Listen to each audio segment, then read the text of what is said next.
The sky above the Pacific Northwest had always been wide and gray in the mornings. Thick clouds rolled in from the ocean every day, and the tall trees stood so close together that the light barely reached the ground. It was the kind of place where a person could walk for hours and not hear a single human voice. Only birds, only wind, only the slow, deep sounds of the forest doing what it had always done. That Tuesday morning, the sky changed. Dan Cooper was crouched behind a mossy rock, about 3 miles deep into the Olympic National Forest when he first saw it. He had been watching a wolf, a gray female he had been tracking for 6 weeks, move quietly through the ferns along the creek bed. He had his notebook out. He had his binoculars around his neck. He was doing exactly what he did every morning, which was watching animals and writing down what they did. Then the clouds lit up orange. It was not lightning. Lightning came and went fast. This light stayed. It moved slowly across the sky from west to east, and it was so bright that the wolf stopped walking and looked up. Dan watched her ears go flat. She turned and disappeared into the trees without making a sound. He stood up slowly and looked through his binoculars at the sky. There were ships up there, big ones, not planes, not satellites. Ships with flat, dark undersides and lights running along their edges in slow pulses. They were coming down, not crashing, landing, controlled, steady, deliberate. Whatever was flying them knew exactly what it was doing. Dan counted 4 ships before they dropped below the tree line about 2 miles to his north, and the forest shook when they landed. He felt it through his boots. Birds exploded out of the canopy in every direction, thousands of them, all at once, filling the air with noise and then vanishing west toward the coast. He stood still for about 30 seconds. Then he pulled out his satellite phone and called Lucy Grant. Lucy was at the research station 40 miles east, sitting at a small wooden desk with a mug of coffee going cold beside her keyboard. She picked up on the second ring. "They landed in the forest," Dan said. Lucy did not say anything for a moment. "How many ships?" "4 that I saw, maybe more. They came down about 2 miles north of the creek crossing." "Are you safe?" "For now," he said. "The wolves already left. And that is probably a good sign for me and a bad sign for whoever just landed." Lucy pulled up her satellite map on the screen. She zoomed into the Olympic Peninsula and stared at the topography. Dense forest, steep ridges, river valleys running north to south.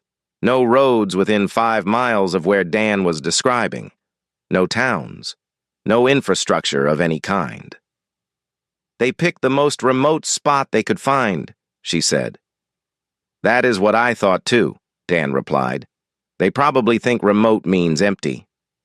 He was already moving north, staying low, keeping to the thick brush along the creek. He was not going toward the ships out of bravery. He was going because he needed to see what was happening, and because 15 years of working in this forest had made him very good at moving through it without being seen or heard. The Vreth Dominion had, and in fact chosen the Pacific Northwest for exactly the reason Lucy suspected. Their orbital surveys had flagged it as low density in terms of human settlement. Forests were obstacles, not threats. The plan was to establish a ground base quickly, begin resource extraction from the river systems, and expand outward once the perimeter was secure. Commander Orvac of the Vreth Ground Division stood at the base of his ship's ramp and looked out at the trees. They were taller than he had expected. The air was cold and wet, and it smelled of things he had no name for.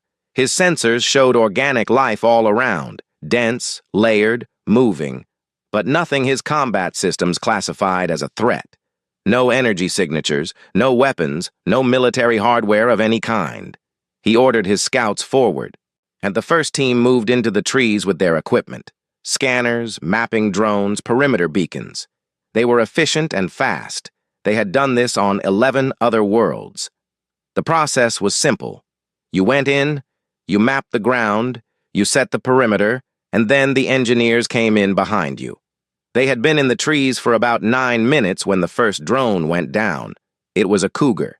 She had been resting on a branch 15 feet above the trail the drone was following, and she dropped onto it the way cougars drop onto deer. Fast, accurate, completely silent until the moment of impact. The drone hit the ground in 3 pieces.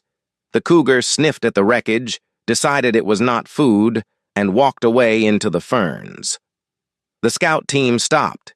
They looked at each other. They looked at the broken drone. They filed a report. Mayorvac read it and moved on. Wildlife interference. It happened. They would recalibrate the drones to fly higher. 20 minutes later, a black bear pushed through the side of a supply container that had been set near the tree line. The container held fuel compounds for the ship's biological processors. The compounds, as it turned out, smelled almost exactly like rotting salmon to the bear, and the bear wanted whatever was making that smell. She tore the panel off the side of the container with the same easy effort she used to pull apart a rotten log looking for grubs. She stuck her head inside, decided it was not actually salmon, and knocked the entire container over on her way out. Fuel spilled across the ground. 2 of Orvac's engineers spent the next hour cleaning it up and filing their own reports.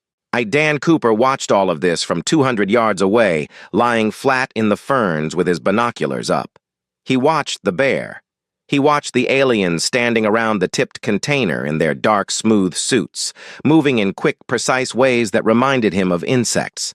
He watched the way they kept looking at the forest around them, scanning, nervous, trying to understand a place they had never been. He had seen that look before, not on aliens, on tourists who wandered into the backcountry without knowing what they were walking into.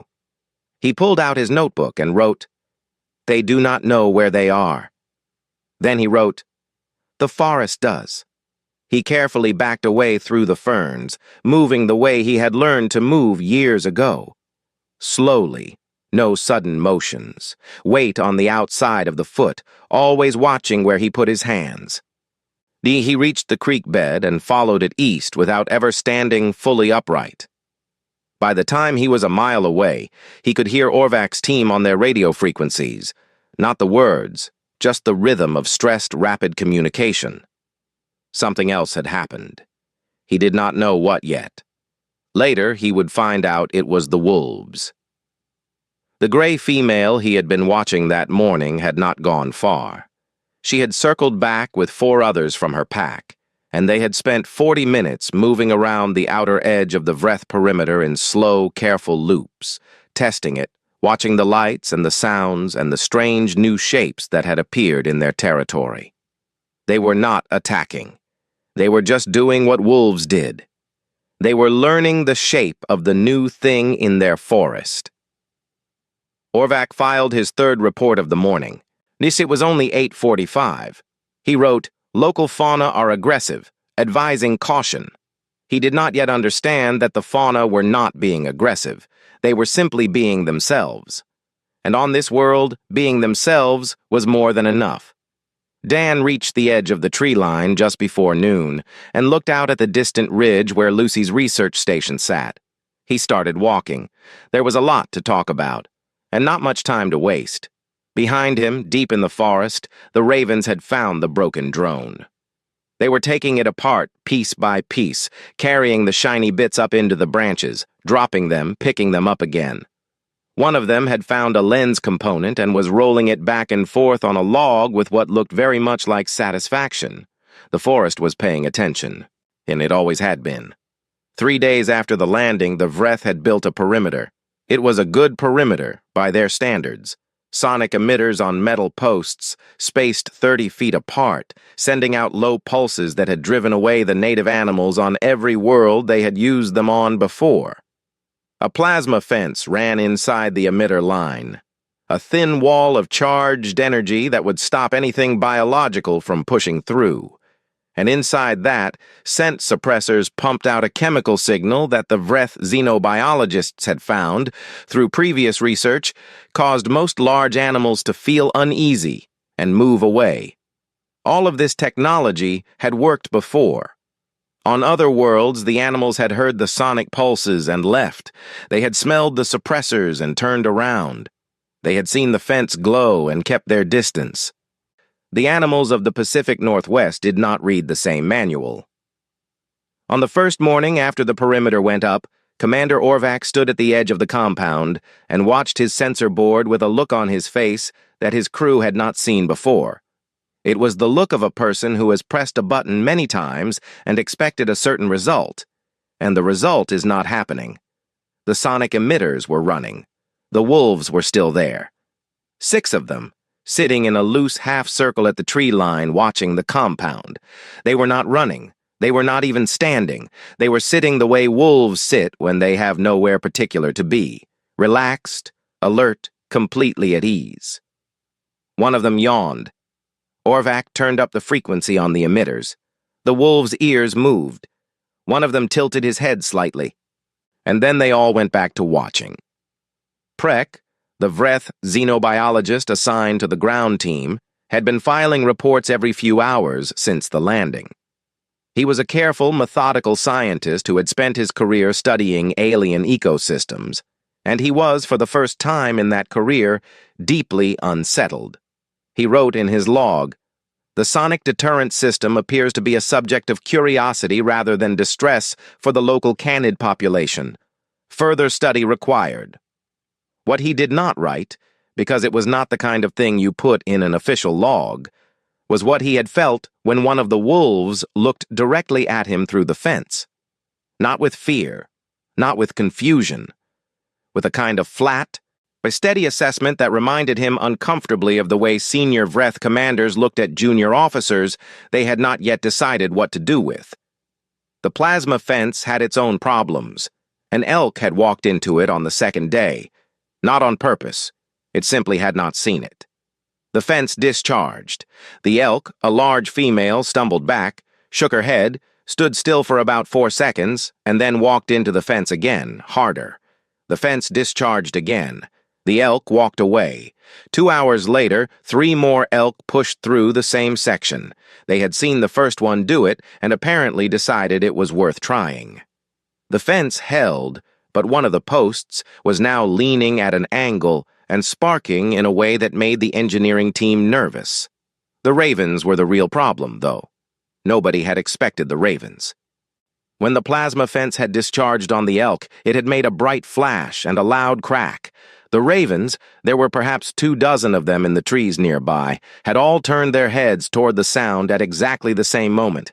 Then they had begun flying toward the compound in small groups, landing on the tops of the emitter posts, walking along the plasma fence housing, pecking at anything that moved or shone.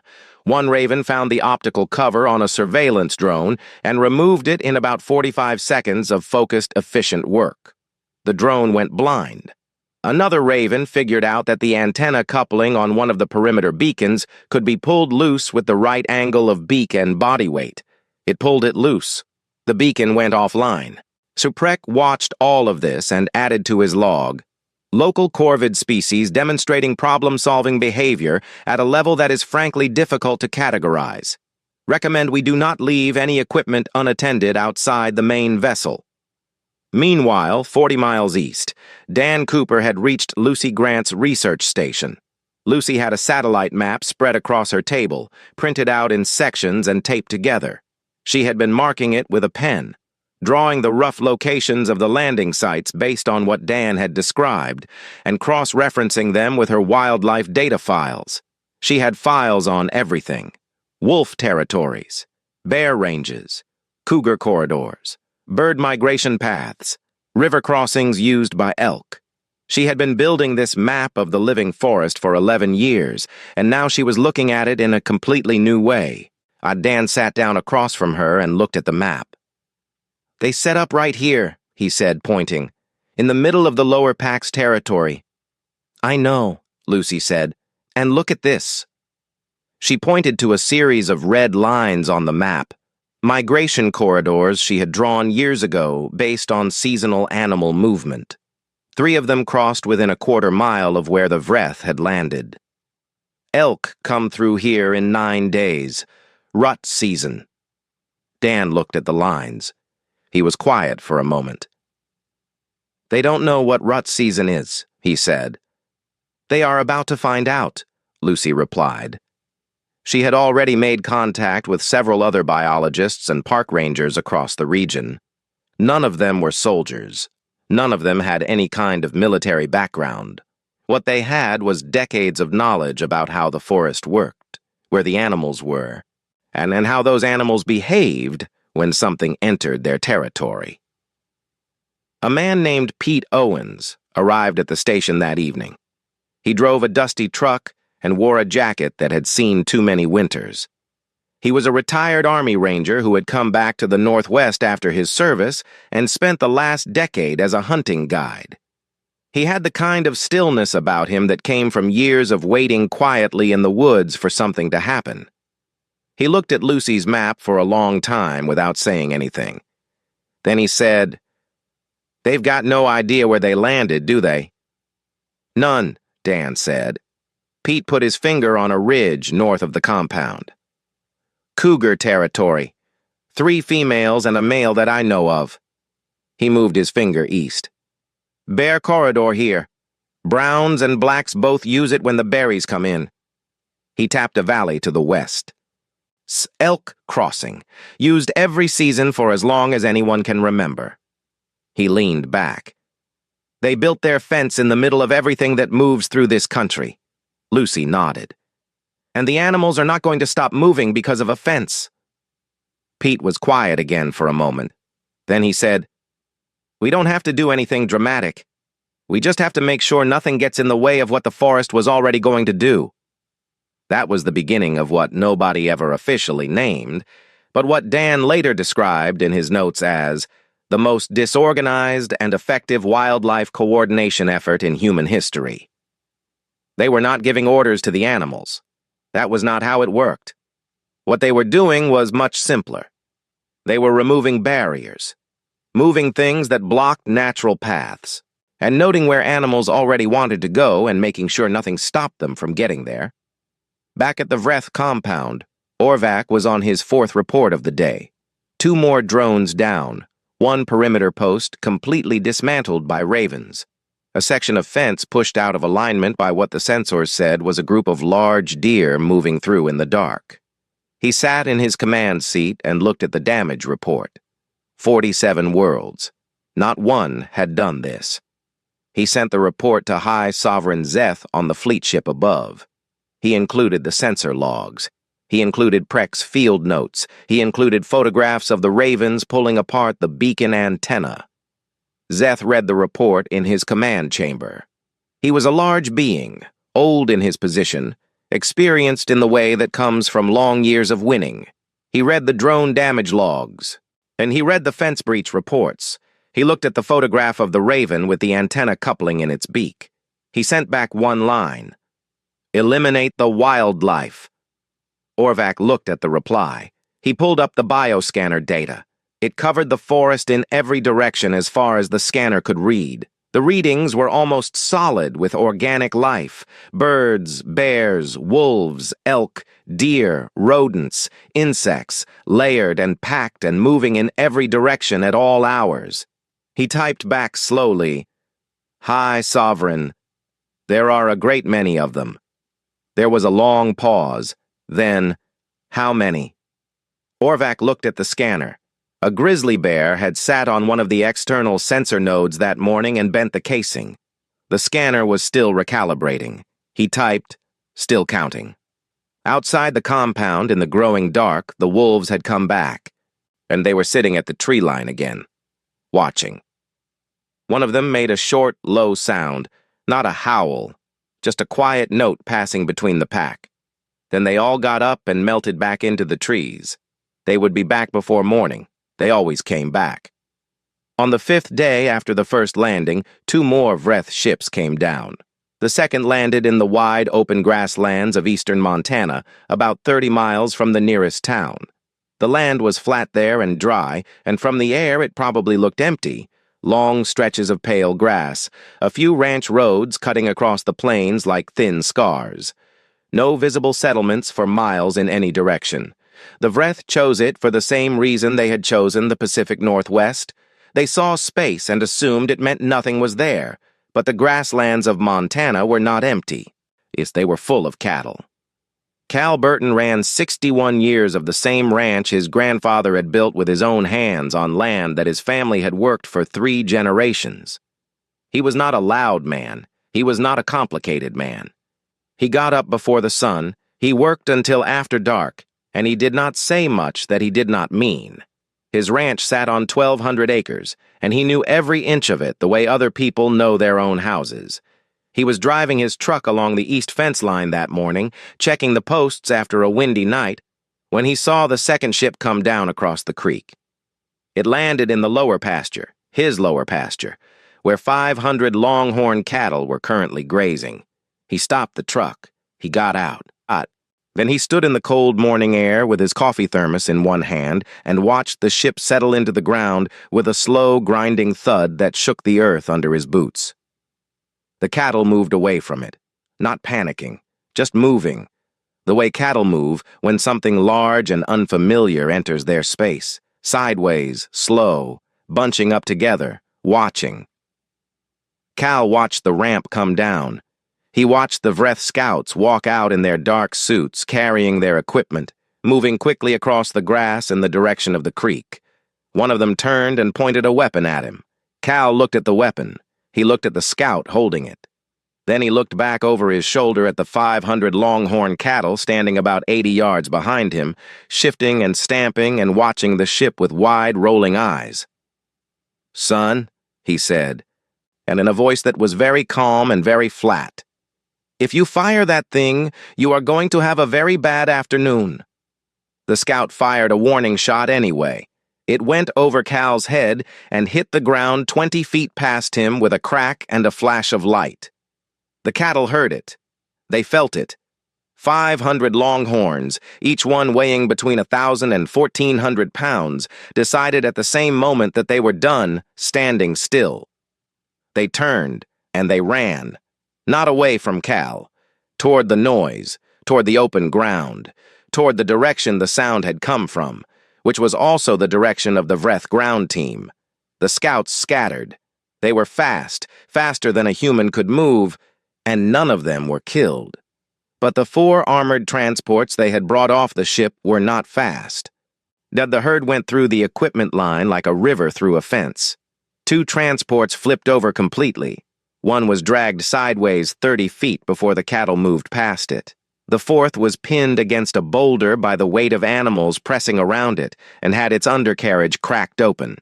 Cal watched all of this without moving. When the herd had passed and the dust began to settle, he walked slowly toward the overturned vehicles.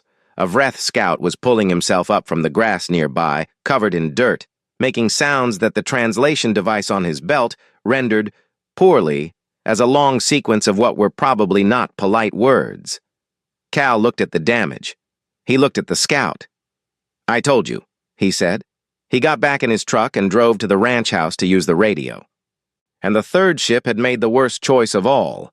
It had landed in Louisiana.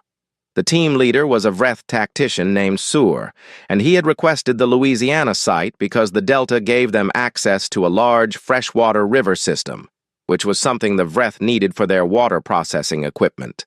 From orbit, the area looked manageable. Open water, low vegetation, flat terrain, easy extraction, simple setup.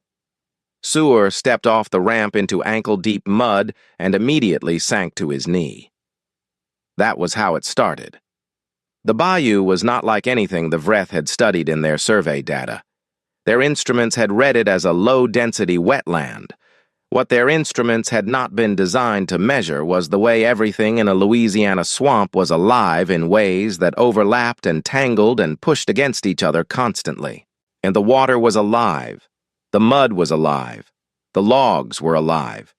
Even the floating mats of vegetation that looked solid were alive and would hold your weight for exactly 2 steps before dropping you into dark water. Within 2 hours of landing, alligators had begun circling the base of the ship.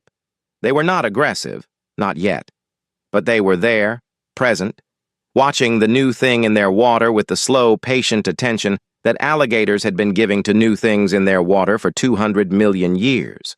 A group of nutria, Large, orange-toothed, semi-aquatic rodents that looked like someone had combined a beaver and a rat and given the result a bad attitude, found the external cable housing on the water processing unit and began chewing through it, not because they were attacking the Vreth, but because Nutria chewed through things.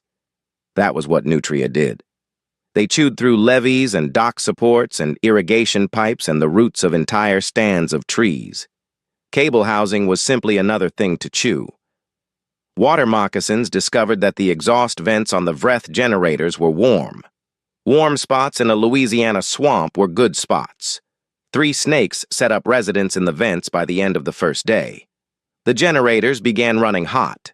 The engineers could not figure out why until one of them opened a vent panel, and a water moccasin came out of it very fast and very unhappy.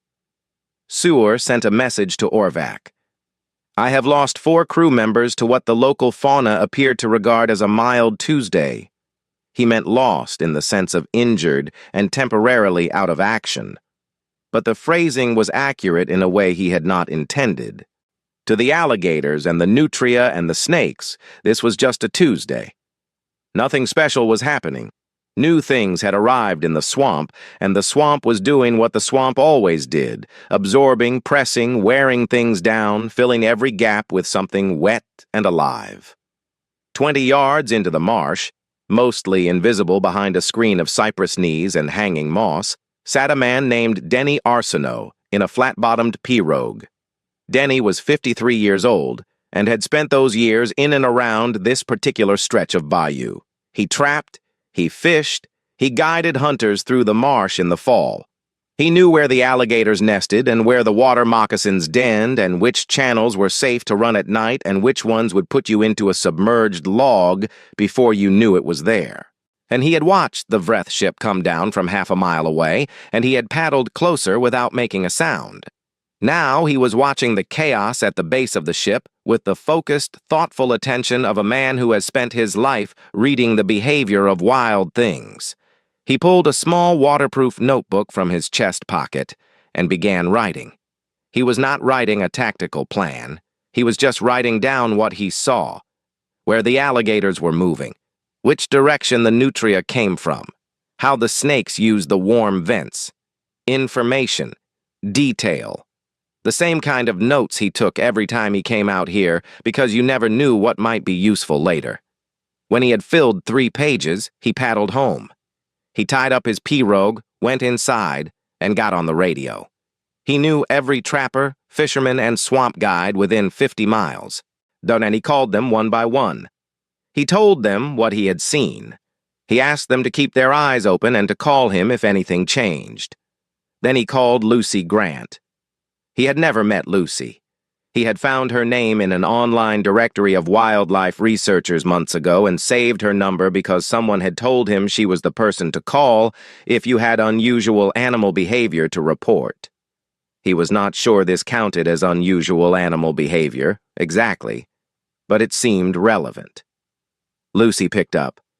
She listened to what Denny described. She asked a few questions. She wrote down his number. Keep watching, she said, and keep calling people. The more eyes on this, the better. Yes, ma'am, Denny said. He refilled his coffee, picked up his notebook, and started thinking. Back in Montana, that Cal Burton was on the radio with a game warden named Lou Harris. Lou was a quiet, precise man who had spent 20 years managing wildlife in the Central Plains and knew the movement patterns of every major herd within 300 miles. Cal explained what had happened that morning. Lou listened without interrupting. When Cal finished, Lou said, Elk migration starts in 9 days. The big northern herd comes through that valley every year. Cal said, Through the lower pasture? Lou said, Right through the middle of it. There was a short silence. Well, Cal said, I suppose I am not going to fix that south fence section after all. Lou did not laugh, but he was quiet for a moment in a way that might have been a laugh if he had been that kind of man. Neither of them said anything else about it. They did not need to. Somewhere above them, in the fleet ship hanging in orbit, High Sovereign Zeth was reading the latest round of damage reports from all 3 ground sites. He read about the overturned transports in Montana. He read about the cable damage in Louisiana. He read about the Ravens in the Pacific Northwest. He had conquered 47 worlds. Not one of them had done this. He put down the reports and looked out the viewport at the blue-green planet below. It looked peaceful from up here, soft, full of water and cloud and green. He did not yet know about the elk. He would. High Sovereign Zeth had a war room on his flagship that was the size of a large house. The walls were covered in display screens, each one showing a different feed from the 3 ground teams below. He could see the Pacific Northwest compound from above, its perimeter lights blinking in the dark forest.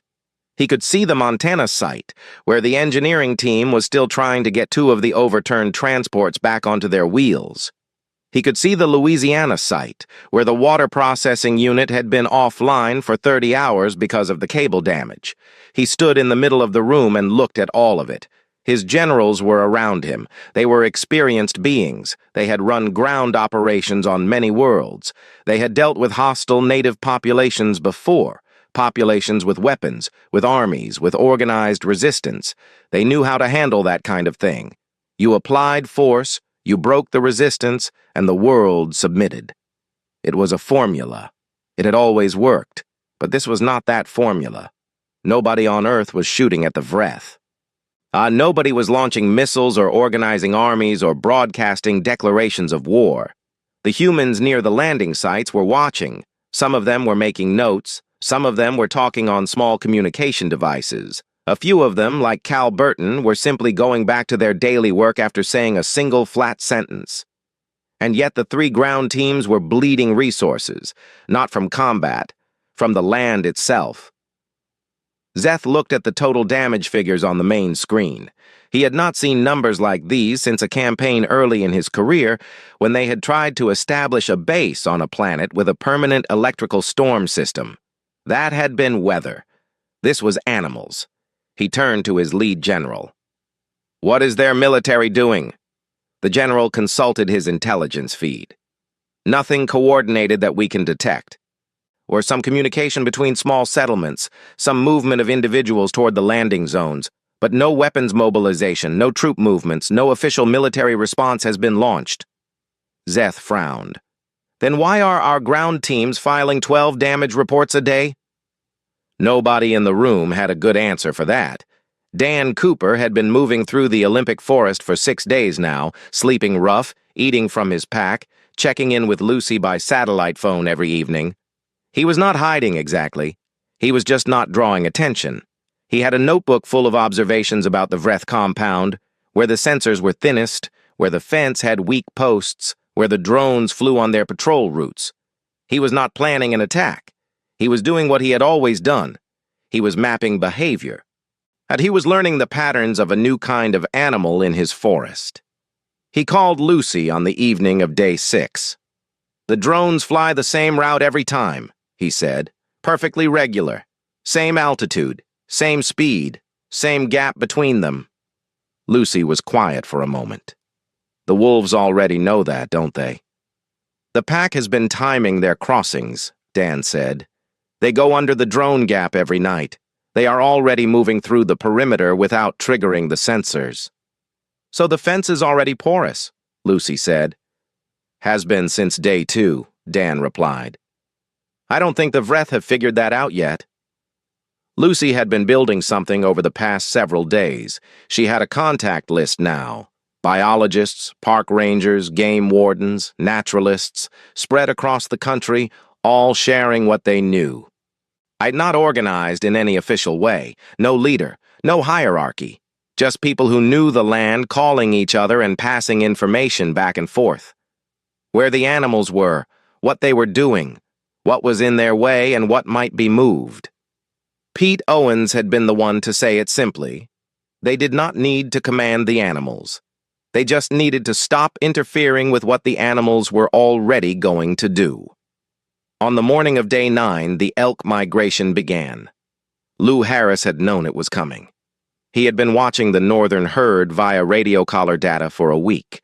They had been staging in the foothills, building their numbers, waiting for the temperatures to drop and the instinct to move south to become stronger than the instinct to stay. When they moved all at once, roughly 2,000 animals. The big bulls first, and their antlers wide and dark, their breathing loud in the cold air. Then the cows and the young ones behind them, a river of brown bodies moving through the grass in the gray pre-dawn. The Vreth, Montana compound sat directly in the middle of the migration corridor. Lou had not put the elk there. He had simply made sure the south fence section that Cal had not gotten around to fixing was still open, and that the salt block that he happened to have left in the lower field was still drawing the herd south on the exact track they had used every year for longer than anyone had a record of. The elk hit the perimeter at 3 a.m. They did not hit it like an attack. They hit it like a river hits something in its path. Steady, continuous, massive, completely indifferent to the object's feelings about being hit. The sonic emitters fired. The elk did not care.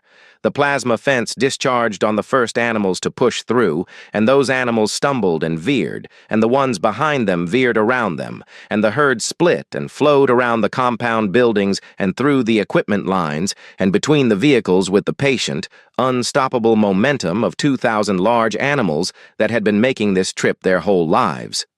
The noise alone was something the Vreth had no reference for. Thousands of hooves on dry ground at full movement, combined with the bugling of the bulls, a sound like a brass horn played by something with no interest in music, and the crashing of equipment being knocked aside. Every alarm in the compound went off at once. The sensor board lit up completely.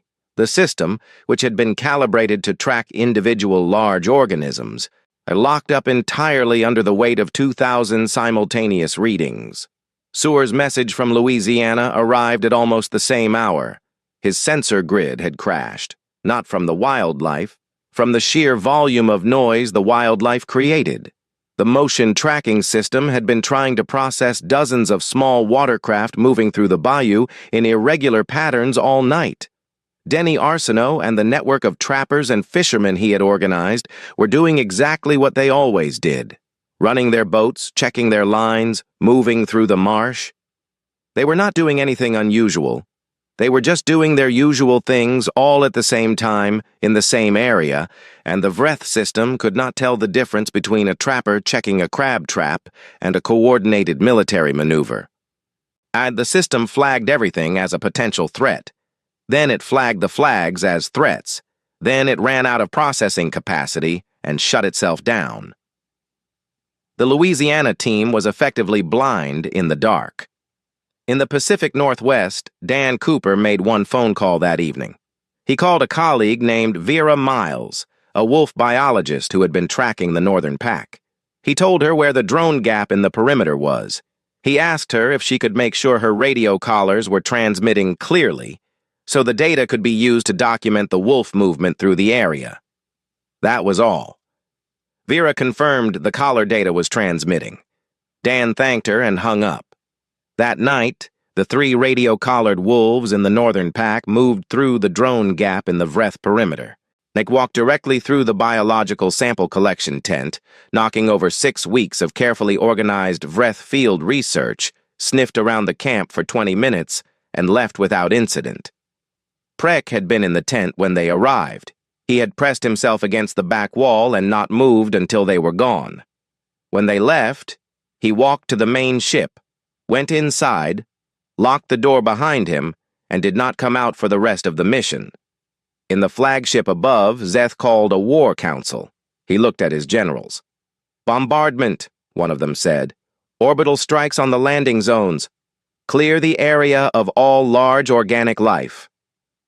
Zeth looked at the bioscan data of the planet's surface. Almost everywhere he looked, the readings were thick with life. Forests, grasslands, wetlands, oceans, and all of it dense and layered and alive. He did a calculation that he did not like the result of.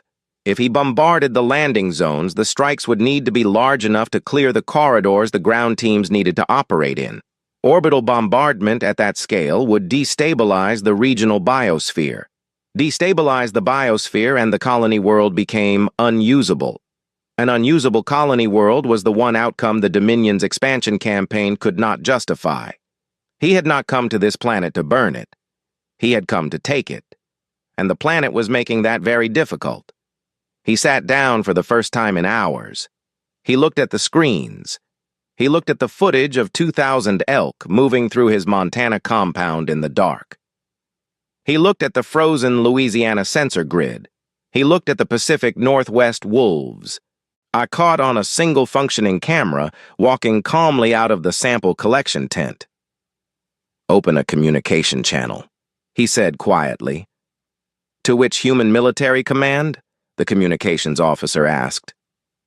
"To the nearest human settlement to the Pacific Northwest landing site," Zeth said. The channel connected. It rang twice. Dan Cooper picked up from the edge of a ridge where the signal was clear. "Hello?" he said. Zeth composed himself. The translator rendered his words into flat, careful English. "We wish to discuss terms," it said. Dan looked across at Pete and Lucy, who were standing a few feet away warming their hands over a small camp stove. Pete raised his eyebrows. Lucy turned back to her laptop.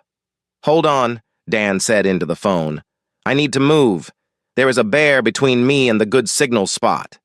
Silence on the Vreth end. "It's a bear," Zeth repeated. "She has cubs," Dan explained. "Give me 2 minutes." Zeth held the line. He looked at his generals. His generals looked at each other. Nobody said anything. There was nothing to say. The bear moved away from the ridge after about 4 minutes. She was a large black bear with 2 cubs, and she had been working along the rocky edge of the slope looking for grubs under the loose stones. She was not interested in Dan Cooper. He was not between her and what she wanted. She gave him one long look, decided he was not worth the trouble, and led her cubs down the far side of the ridge toward the creek below. Dan watched her go. Then he stepped into the clearing where the signal was strong and spoke into the phone. "Okay," he said. "I am here." High Sovereign Zeth had spent the last 4 minutes in silence. His generals had not spoken. His communications officer had not moved. The entire war room had been very quiet, while an alien world's military commander waited for a wildlife biologist to find a better signal spot. It was, Zeth would later reflect, the moment he understood that this world was different from every other world he had ever tried to take. The conversation that followed was short. Zeth's translator turned his words into English in flat, careful phrases. He said that the Vreth Dominion wished to discuss the terms of their presence on Earth's surface. He said that the ground teams had experienced complications that required resolution. He used formal language, the kind of language built for negotiations between powers. Dan Cooper listened to all of this. Then he said, "I am not the right person for this conversation. I am a wolf researcher." Zeth paused. "You are the nearest human authority." "I am not any kind of authority," Dan said, "but I will pass your contact request to the right people. Give me a day." He hung up. Pete Owen looked at him. "Did you just hang up on an alien fleet commander?" "He can call back," Dan said. Lucy was already typing. The formal negotiations that followed were handled by people far above Dan Cooper's level. Diplomats, government officials, military advisors, the kind of people who were supposed to handle these things. Dan gave them the contact frequency and went back to his field work. He had a wolf pack to track, and the mission had already been disrupted by 9 days of alien invasion. But the outcome of those negotiations was shaped entirely by what had already happened on the ground. In the forest and the grasslands and the bayou, in the 9 days before any diplomat got involved. The Vreth had no leverage. They had landed on a world they did not understand, in terrain their equipment could not manage, surrounded by life that their technology could not deter. They had 3 broken ground teams, a crashed sensor grid, a xenobiologist who had locked himself in a ship and refused to come out, and a damage bill that was growing every hour. They withdrew from Earth's surface after 19 days. Zeth filed his official report to the Dominion High Council from the flagship as it moved away from Earth's orbit. He described the withdrawal as a strategic reassessment pending further ecological survey. He used careful formal language, and he cited the unusual density of Earth's biosphere as a complicating factor requiring additional study before colonization could proceed. The High Council read the report and accepted it. None of them had a better explanation for what had happened, and none of them wanted to ask too many questions. When a commander who had conquered 47 worlds says he needs more time to study the ecology of the 48th, you accept that answer and move on. Prek, the xenobiologist, requested a reassignment before the fleet had even cleared the solar system. He asked to be transferred to archival research, which was quiet and took place entirely indoors and did not involve going to planetary surfaces. His request was granted without any discussion. He spent the rest of his career writing. His subject was Earth's animal life, and he approached it with the focused intensity of someone who has been genuinely frightened and wants to understand why. He produced 12 volumes over the following years. They were dry and detailed and careful, and they were eventually added to the required reading list of every Vreth military academy under the title On the Inadvisability of Landing in Places You Have Not Fully Studied. Military officers across the Dominion read it. Most of them came away with a deep and lasting respect for Ravens. Seward, the Louisiana team leader, lost his commission after the formal inquiry into the mission's failures. He did not protest this. He had spent 19 days in a Louisiana swamp, and he had come to a private conclusion that any species capable of making that environment their home and actually enjoying it was not a species the Dominion had any business provoking. He left the military and took a quiet position in administrative logistics, and he never discussed the mission publicly, not once. On Earth, the 19 days were talked about for a long time. Dan Cooper went back to his wolves. The pack had settled again after the disruption. Animals are practical things, and once the ships were gone, the forest went back to being the forest, and the wolves went back to being wolves. Now, Dan filed a research paper the following spring on disrupted wolf movement patterns in the Olympic Peninsula during what he called in his abstract an unusual period of habitat disturbance. He mentioned the Vreth landing in a single footnote. The footnote was 4 lines long. His colleagues found this either very funny or very typical of him, depending on how well they knew him.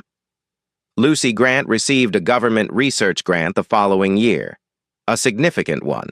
The government had been paying close attention to what she had built during those 19 days, the informal network of biologists and rangers and naturalists who had been sharing information across the country, and they wanted to make it official and permanent.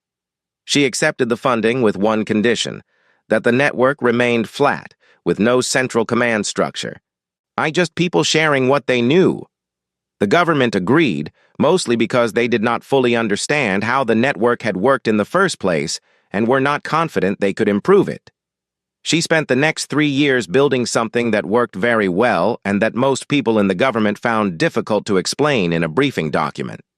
Pete Owens drove home after the withdrawal, fixed the fence section he had left open for the elk corridor, turned down 17 interview requests from news organizations, and went back to guiding hunters through the backcountry.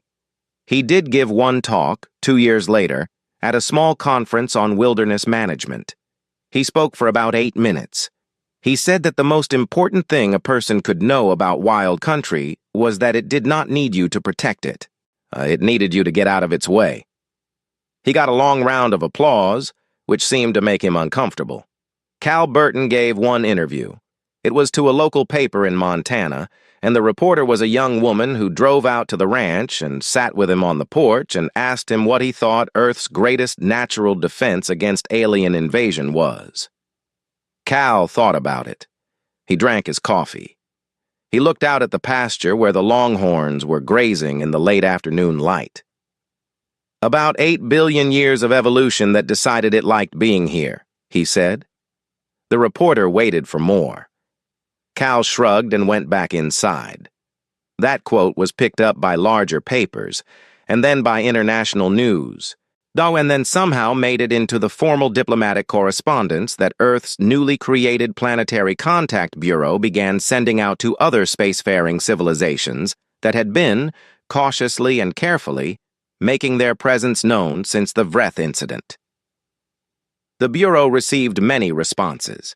Most of them were polite and distant. A few were curious. One arrived unsigned with no return address from a species called the Thun, a civilization that was, by all accounts, ancient and careful, and not given to unnecessary communication. It was short. In translation, it read, "We have reviewed the survey data. We will not be visiting at this time. Please give our regards to the bears." Nobody knew who to give the regards to specifically, and since there were several 100,000 bears on Earth, and most of them were not aware they had a reputation. Lucy Grant printed the message out and taped it to her office wall. It hung there next to a photograph she had taken years earlier, a wolf pack moving through morning fog in the Olympic forest, single file, quiet, unhurried, completely at home in a world that had been building itself around them for longer than anything with a spaceship had been looking at the sky. She looked at that photograph a lot in the months that followed, especially on days when the grant paperwork was frustrating or the network reports were slow. It reminded her of something simple and true. The world did not need to be extraordinary to defend itself. It just needed to be what it was, alive, layered, stubborn, and older than anything that had ever tried to take it. That had always been enough. It still was. And somewhere out in the dark between the stars, in fleet ships and council chambers, and the quiet offices of beings who charted which worlds were safe to approach and which were not, a small blue-green planet had moved very firmly to the bottom of a great many lists. Not because it had the biggest weapons, not because it had the fastest ships or the most advanced technology, but because it had ravens that dismantled equipment out of curiosity, because it had bears that sat on sensor nodes while looking for salmon, because it had wolves that learned the gaps in a perimeter fence in 3 days and used them every night without being asked, because it had a man who would tell an alien fleet commander to hold on while a mother bear moved her cubs out of the way, because it was, at every level and in every corner, completely and stubbornly and magnificently alive. And on this world, that was the most dangerous thing of all.